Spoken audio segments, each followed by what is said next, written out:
জাতীয় বিপ্লব ও সংহতি দিবস ও বিএনপির মনোনয়নপ্রাপ্ত দানের শীষের প্রতীকের নির্ধারিত কর্মসূচি 9 নভেম্বর বিকেলে গরিপুর সরকারি হোস্টেল মাঠে অনুষ্ঠিত হওয়ার কথা, কিন্তু 8 নভেম্বর রাতে কর্মসূচি বানচাল করার লক্ষ্যে মনোনয়ন বঞ্চিত আহমদ তাইবুর রহমান হিরণের নেতৃত্বে তার ভাই কিরণ শিপন কার্জন মিলে জেলা যুবদলের যুগ্ম সাধারণ সম্পাদক জাহাঙ্গীর হোসেন পাপ্পুর ব্যক্তিগত কার্যালয়ে রাত 12টায় অতর্কিত হামলা চালিয়ে ভাঙচুর করে। এই রাতেই পুলিশ 2 জনকে আটক করে এবং 9 নভেম্বর সকালে পুলিশ এবং সেনাবাহিনী যৌথ তল্লাশি চালিয়ে সরকারপাড়া প্রত্যাশা এনজিও হতে 34টি দেশীয় অস্ত্র সহ আরো 4 জনকে আটক করে আদালতে প্রেরণ করেন। পরবর্তী বিকালে 3টায় ইঞ্জিনিয়ার ইকবাল হোসেনের গাড়িবহরে হামলা করে।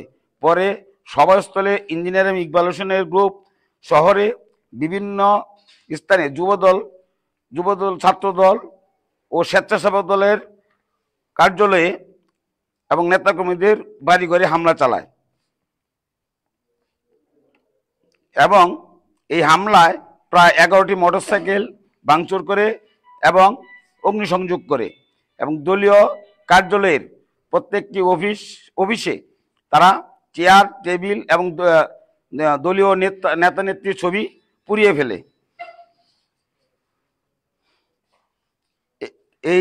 এই অবস্থায় আমাদের একজন কর্মীকে তারা আহত করার পরে ছেলেটা ময়মনসিংহ মেডিকেল হাসপাতালে ইন্তেকাল করেছেন।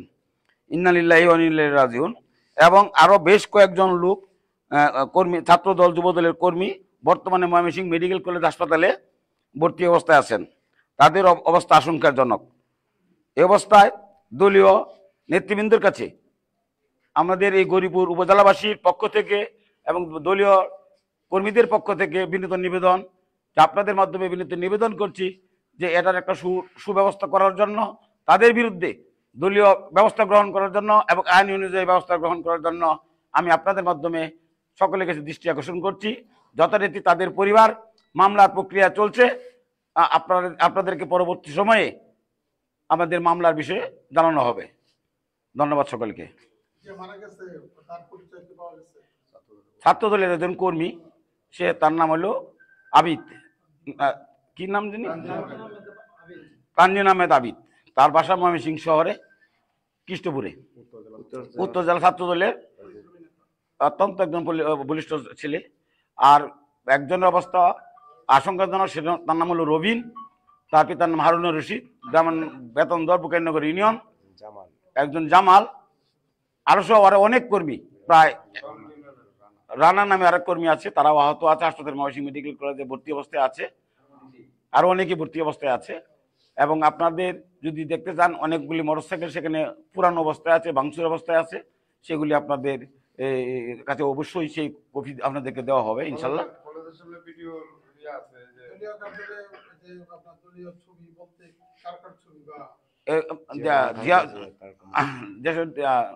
জিয়া রহমানের ছবি, দেশনেত্রী বেগম খালেদা জিয়ার ছবি, জনাব তারেক রহমানের ছবি, এগুলি ভাঙচুর করে এবং চেয়ার টেবিল এবং আমাদের পৌর বিএনপির সিনিয়র যুগ্ম আহ্বায়ক জনাব রমজান হোসেনের অফিস ভাঙচুর করে, সেখানেও একই অবস্থা ধারণ করে, সেখানে চেয়ার টেবিল ভাঙচুর করে, সেখানে একটা টিভি ছিল, সেই টিভিটাও তারা নিয়ে গেছে। আমাদের গরিপুর পৌর বিএনপির আহ্বায়ক আলী আকবর আনিস, তার বাসায় আক্রমণ করে। আমাদের জেলা যুব দলের সম্মানিত সভাপতি জনাব শামসু ভাইয়ের দলীয় ওই অফিসটাও ভাঙচুর করে। আমাদের ছাত্রদলের সভাপতি জনাব জেলা ছাত্রদলের সভাপতি জনাব নুরুজ্জামান সোহেলের অফিসে, সেই অফিসটাও ভাঙচুর করে। এবং আরো বিভিন্ন বাসায়, আমাদের পাপ্পু জেলা যুব দলের অন্যতম নেতা, তার ব্যক্তিগত ব্যবসা প্রতিষ্ঠান লুটপাট করে তার বাসায় হামলা করেছে এবং আরো অন্যান্য কর্মীদেরকে তারা আহত করেছে। এই অবস্থায় গরিপুর বাজারে আতঙ্ক বিরাজ করছে যে আমরা কি অবস্থায় দিন যাপন করব।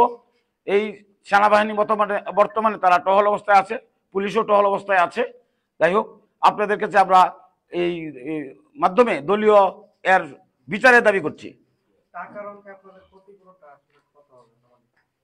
টাকার অঙ্কে আমরা এখনই আমরা বলতে পারবো না, আমরা বসবো রাত্রে, সমস্ত তথ্য নেব, নিয়ে আমরা আপনাদেরকে পরবর্তীতে জানানো হবে যে টাকার পরিমাণটা কি পরিমাণ ক্ষতি হয়েছে। মহিলাদের যে সমাবেশ সেখানে আপনারা মানে ইঞ্জিনিয়ার ইকবাল হোসেনের নেতৃত্বে বা ওনার লোকজন হামলা করেছে, এই বিষয়ে আপনার এই বিষয়ে আমাদের জানা নাই, আমরা তো মিটিংয়ে ছিলাম। মিটিংয়ে চলমান অবস্থায় ওই যে ওই বাইরে কি হয়েছে আমাদের জানা নাই, কিন্তু আমাদের কর্মীদেরকে তারা আহত করছে, ভিডিও আছে, সেটা আপনাদের কাছে অবশ্যই প্রমাণ আছে এবং আমরা প্রমাণ দিতে পারবো যে তারা আমাদের কর্মীদের উপরে আক্রমণ করছে।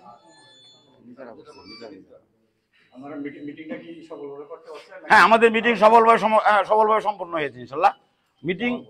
মিটিং শেষ করে যখন যায়, কর্মীরা যায়, তখনই তারা আক্রমণটা করছে, বিভিন্ন রাস্তাঘাটে তারা আক্রমণটা করছে।